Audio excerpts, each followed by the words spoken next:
Inició el 2026 y tú como pareja, esposo o esposa, estás preocupado o preocupada por la salud de tu pareja.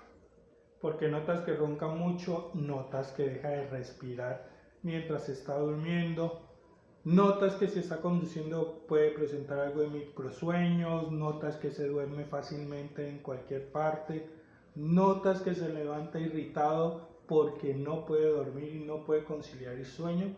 Bueno, déjame decirte que todos esos son unos signos de que tu pareja puede estar sufriendo de apnea del sueño.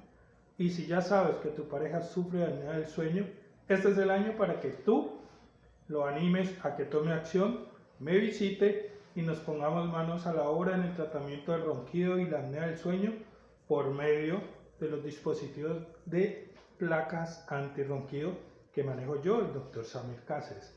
Porque recuerda algo, sufrir de apnea del sueño aumenta los riesgos de un ataque cardíaco, un infarto, un accidente cerebrovascular y acelera las posibilidades de que tu pareja sufra de Alzheimer.